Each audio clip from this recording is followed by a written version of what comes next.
በማንነትና በፖለቲካ አቋም ብቻ የተከሰሰም ሆነ ፍርድ ቤት የቆመ ሰው የለም ሲሉ የፍትህ ሚኒስትሯ ሀና አራያ ስላሴ ገለጹ።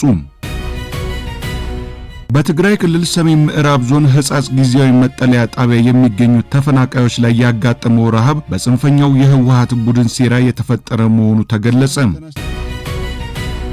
በኢራን ውስጥ በተከሰተ ተቃውሞ አንድ የፖሊስ አባል ሕይወቱ አለፈ።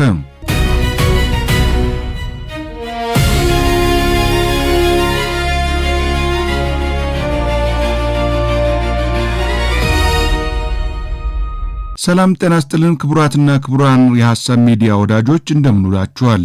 ይህ የሐሳብ ሚዲያ የመረጃ ሰዓት ነው። ከዚህ ሰዓት ጀምሮ ከሀገር ውስጥና ከውጪ በዕለቱ ከተሰሙ ጉዳዮች ውስጥ መራርጠን እናጋራችኋለን። አብሬያችሁ ያለው ቴዎድሮስ ብርሃኑ ነኝ። አብራችሁን ቆዩ። በማንነትና በፖለቲካ አቋም ብቻ የተከሰሰም ሆነ ፍርድ ቤት የቆመ ሰው የለም ሲሉ የፍትህ ሚኒስትሯ ሀና አራያ ስላሴ ገለጹ።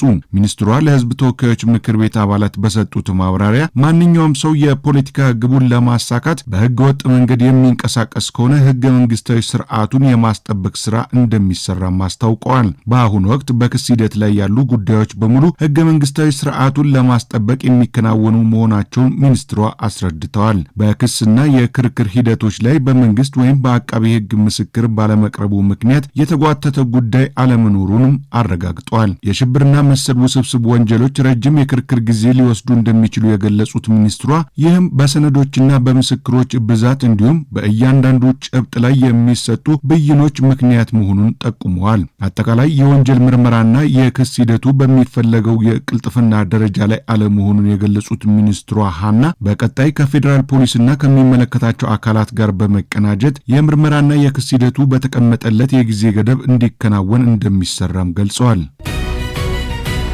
በትግራይ ክልል ሰሜን ምዕራብ ዞን ሕጻጽ ጊዜያዊ መጠለያ ጣቢያ የሚገኙ ተፈናቃዮች ላይ ያጋጠመው ረሃብ በጽንፈኛው የህወሓት ቡድን ሴራ የተፈጠረ መሆኑን ዶክተር አረጋይ በርሄ ገለጹ። ዶክተር አረጋይ በወቅታዊ ጉዳይ ላይ ለአዲስ ዘመን ጋዜጣ እንደገለጹት የህወሓት ቡድን ለተፈናቃዩ ህዝብ የሚሄደውን የእርዳታ እህል እየቀማ ለራሱ ሚሊሻዎችና ካድሬዎች ቀለብ እያደረገ ነው ብለዋል። ቡድኑ ተፈናቃዮችን ለፖለቲካ ትርፍና ለንግድ መጠቀሚያ እያደረጋቸው መሆኑን የገለጹት ዶክተር አረጋይ ተፈናቃዮች ወደ ቀያቸው ተመልሰው እንዳይቋቋሙ እንቅፋት በመፍጠር ሆን ተብሎ ረሃብ እንዲከሰት መደረጉን አመልክተዋል። በትግራይ ክልል የሚገኙ ተፈናቃዮች እየደረሰባቸው ያለው አስከፊ ችግር ቡድኑ በሴራ የፈጠረው አሳዛኝ ድርጊት መሆኑንም አስረድተዋል። ቡድኑ ስልጣን ላይ በነበረበት 27 ዓመታት ሀብት በማግበስበስ ላይ በመጠመዱ ክልሉን ከተረጂነት ሳያወጣው መቆየቱን ዶክተር አረጋይ በርሄ አስታውቀዋል። ተፈናቃዮች ወደ ቀያቸው ተመልሰው በቋሚነት እንዳይቋቋሙ የመልሶ ማቋቋም ስራውን በማደናቀፍ ረሃብና ስቃይ እንዲቀጥል እያደረገ መሆኑንም ጠቁመዋል። አሁን ላይ ወደ ክልሉ የሚገባው የእርዳታ እህልና ቁሳቁስ ለተገቢው ተረጂ መድረሱን በተለያዩ አካላት ማረጋገጥ እንደሚገባም አሳስበዋል። ዲጂታል ኢትዮጵያ 2030 ስትራቴጂ በአገር አቀፍ ደረጃ የተጀመረውን ብሔራዊ የዲጂታል አድራሻ ስርዓት በሁሉም ከተሞች ማስፋት እንደሚያስችል የኢትዮጵያ ስፔስ ሳይንስና ጂኦስፓሻል ኢንስቲትዩት አስታወቀ። ጠቅላይ ሚኒስትር ዶክተር አብይ አህመድ የዲጂታል ኢትዮጵያ 2030 ስትራቴጂን ታህሳስ 11 ቀን 2018 ዓ.ም በአዲስ ዓለም አቀፍ ኮንቬንሽን ማዕከል ይፋ ማድረጋቸው ይታወሳል። በወቅቱ ባስተላለፉት መልእክትም ዲጂታል ኢትዮጵያ 2030 ተደራሽነትን የማስፋት ለዜጎች እኩል ዕድል የመፍጠር የዜጎችና ተቋማትን መተማመን የማጎልበት ቁልፍ ትልሞች እንዳሉት አጽንኦት ሰጥቶ እንደነበር አይዘነጋም። የህዝብ መገልገያ ዲጂታል መሰረተ ልማቶችን በማስፋት የዜጎች የዕለት ተዕለት ኑሮ በሰው ተኮር ዲጂታል ስርዓት ማሻሻል እንደሚያስፈልግም አስገንዝበዋል። የኢትዮጵያ ስፔስ ሳይንስና ጂኦስፓሻል ኢንስቲትዩት ዋና ዳይሬክተር አብዲስ ሳይልማ ለኢዜአ እንደገለጹት የከተሞችን የመሰረተ ልማት ግንባታ ለማሳለጥ የዲጂታል አድራሻ ስርዓት መሰረት ነው። የዲጂታል አድራሻ መሰረተ ልማት የከተማ ይዞታን በዲጂታል መለያ በሚገባ በማስቀመጥ በዘመናዊ ስርዓት የሚተዳደሩ ከተሞችን ለመገንባት ጉልህ አስተዋጽኦ እንደሚያበረክት ገልጸዋል። በዲጂታል ኢትዮጵያ 2030 ስትራቴጂ መነሻነት ብሔራዊ የዲጂታል አድራሻ መሰረተ ልማትን የማስፋት ስራ በወሳኝ የትኩረት መስክ መያዙንም ጠቁመዋል።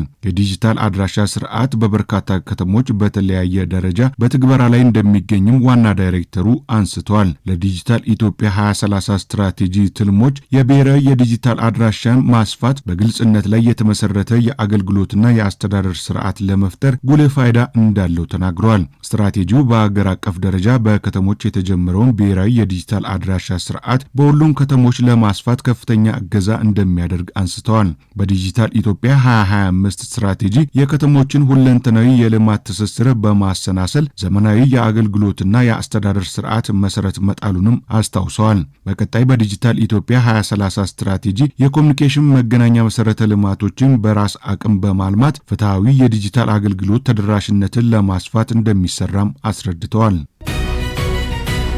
የገናን በዓል ለማክበር ወደ ላሊበላ ለሚሄዱ እንግዶች በኢትዮጵያዊ የእንግዳ አቀባበል እሴት ለማስተናገድ ተዘጋጅተናል ሲሉ የላሊበላ ከተማ ሆቴሎችና አስጎብኚዎች ማህበራት ገለጹ።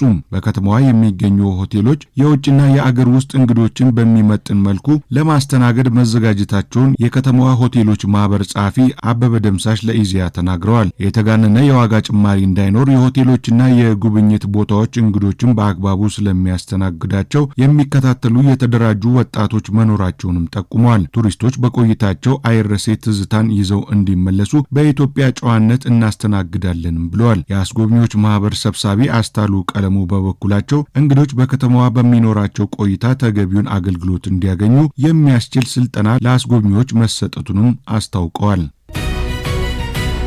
ክቡራትና ክቡራን የሐሳብ ሚዲያ ወዳጆች መረጃዎቻችንን እየተከታተላችሁ ስለሆነ እናመሰግናለን። አሁን በዓለም አቀፍ ደረጃ ከተሰሙ ጉዳዮች ውስጥ አንዱን መርጠን በዝርዝር እንነግራችኋለን። በኢራን ውስጥ በተከሰተ ተቃውሞ አንድ የፖሊስ አባል ሕይወቱ አለፈ። አደም ያሲን Authorities in Iran say a member of their paramilitary force has been killed as clashes between police and demonstrators escalate. ሶስቱ የኒኩሌር ማብለያ ጣቢያዎች እስራኤልን አለፍ ሲልም አሜሪካንን ለማፈራረስ በኢራን ተራራማ ስፍራዎች ውስጥ የተገነቡት የኢስፋሃን፣ ናታንዝና ፎርዶ ኒኩሌር ማብለያ ጣቢያዎች በኢራን ውስጥ ትልቅ ተቃውሞ እንዲነሳ አድርገዋል። በአሜሪካና እስራኤል የጦር ጀቶች አማካኝነት ሰማዮቿ ሲናወጡባት የነበረችው ኢስፋሃን ከተማ ምድሯን በህዝብ አመጽ አማካኝነት አጥለቅልቀዋለች። እስራኤልን ከካርታ ላይ እንሰርዛለን በማለት ሰላማዊ የኒኩሌር ማብለያ ጣቢያዎቿን ወደ ኒኩሌር ጦር መሳሪያ ቀይረዋለች የተባለችው በዚህም ምክንያት በእስራኤልና በአሜሪካ የጦር ጀቶች የተደበደበችው ኢራን በሀገሯ ውስጥ ትልቅ ተቃውሞ ተቀስቅሶባታል። አንድ የፖሊስ አባሏም በተቃውሞ ምክንያት በትናንትናው ዕለት ህይወቱ እንዲያልፍ አድርጋለች። በቴህራን ውስጥ የስርዓት ለውጥ እንዲደረግ የሚፈልጉት በሀገሪቱ ላይ ሌላ ጥቃት ለመፈጸም በፍሎሪዳ ሲመክሩ የቆዩት የእስራኤሉ ጠቅላይ ሚኒስትር ቤንያሚን ኔታንያሁና የአሜሪካው ፕሬዝዳንት ዶናልድ ትራምፕ እቅዳቸው ግብ ሲመታ ለመመልከት የተቃረቡ መስለዋል። ኢራናውያን በእስራኤልና አሜሪካ ጦር እንዲደበደቡ በሀገራቸው ውስጥ የኑሮ ውድነት እንዲመጣ አድርጓል ባሉት በአያቶላ አስተዳደር ላይ የተቃውሞ ሰልፍ ለማድረግ አደባባይ ላይ ወጥተዋል። ከ47 ዓመታት በፊት ሙሐመድ ፓላቪን ከስልጣን በማውረድ የቀድሞውን የኢራን መሪ አያቶላ ሆሚኒን ከፈረንሳይ አምጥተው ስልጣን ላይ ያስቀመጡት ኢራናውያን ወንበር ተረካቢውን የአያቶላ ሆሚኒን አገዛዝ ከስልጣን ለማውረድ ለ4 ተከታታይ ቀናት የተቃውሞ ሰልፍ አድርገዋል። በኢራን ውስጥ የተከሰተውን ተቃውሞ አስመልክቶ መልእክታቸውን ያስተላለፉት የኢራኑ ፕሬዝዳንት መሱድ ፔዜሽኪያን ሀገራቸው ኢራን ወደ ሙሉ ጦርነት ውስጥ መግባቷን አስታውቀዋል። ፕሬዝዳንቱ ጠላቶች የሚያደርስባቸውን ኢኮኖሚያዊ ጫና ለመቋቋም አንድነት እንደሚያስፈልግ መልእክት ማስተላለፋቸውን አልጀዚራ ዘግቧል። በቴህራን በተካሄደው የንግድ መድረክ ላይ ንግግር ያደረጉት ፔዜሽኪያን በኢራን ውስጥ ለተከሰተው የህዝብ አመጽ ዋናው መንስኤ የውጭ ጣልቃ ገብነት እንደሆነ አስታውቀዋል። አንድ ሀገር በቦምብ በሚሳኤል ማሸነፍ አይቻልም በማለት የተናገሩት ፔዜሽኪያን የአያቶላህን አስተዳደር ለመጣል ጠላት ተስፋውን በኢኮኖሚ ጫና ላይ አድርጓል ብለዋል። We are engaged in a full-scale war. Right now the enemy has placed most of its hopes on knocking us down through economic pressure. You cannot conquer a nation with bombs, fighter jets or missiles. በሚሳኤልና በድሮን ከዚህም ማለፍ ሲል በኒውክሌር ጦር መሳሪያ አማካኝነት በመካከለኛው ምስራቅ ላይ ጡንቻውን ያፈረጠመውን በጋዛ ሰርጥ፣ በሶሪያም፣ በሊባኖስም በየመንም ላይ ጥቃት ሲፈጽም የነበረውን የኔታንያሁን አስተዳደር ለመገርሰስ በርካታ ስራዎችን ሲሰሩ የነበሩት መሱድ ፔዜሽኪያን ዛሬ ላይ የፈረንጆቹን የዘመን መለወጫ በቤተ መንግስታቸው ሆነውና የጦርነት ስትራቴጂን እየነደፉ የሚገኙት የቻይናው መሪ ሺ ጂንፒንግና የሩሲያው ፕሬዝዳንት ቭላዲሚር ፑቲን ከተቀሰቀሰባቸው የህዝብ አመጽ የሚያስጥሏቸው አይመስልም። እናም ፕሬዝዳንቱ ሀገራችን ኩራት እንዲሰማት አብረን ለመስራት ቁርጠኛ ሆነን ከቀጠል ማንኛውም ሀገር ኢራንን ማዋረድ ፈጽሞ አይችልም በማለት ለህዝባቸው መልእክታቸውን አስተላልፈዋል። በመጀመሪያው የስልጣን ዘመናቸው በኒውክሌር ጦር መሳሪያ ምክንያት በቴህራን ላይ ማዕቀብ እንዲጣል የወሰኑት የአውሮፓ ሀገራቶችን በዚህ ተግባር ላይ እንዲሳተፉ ያደረጉት ፕሬዝዳንት ዶናልድ ትራምፕ የአያቶላ አስተዳደር ዘግይቶም ቢሆን ከሞቀና ከተደላደለ የስልጣን ወንበሩ እንዲወርድ ሊያደርገው የሚችለውን ተግባር በኢራን ውስጥ ተመልክተዋል። በዘንድሮ ዓመት የ2015ቱን ስምምነት ጥሰሻል በማለት በኢራን ላይ ክስ ያቀረቡት ኢስሪ የተባሉ የሚጠሩት እንግሊዝ፣ ፈረንሳይና ጀርመን የተባበሩት መንግስታት ድርጅት በአገሪቱ ላይ ማዕቀብ እንዲጥልባት አድርገዋል። ኢራን የኒውክሌር ማብለያ ጣቢያዎቿን ለሰላማዊ ዓላማ የሚውልና በምንም አይነት መልኩ ለጦር መሳሪያነት እንደማት እንደማትጠቀም ስትገልጽ ብትቆይም በዘንድሮ ዓመት ታህሳስ ወር ላይ ያጋጠማት የዋጋ ግሽበት በ50 በመቶ መጨመሩ ሲገለጽ ቆይቷል።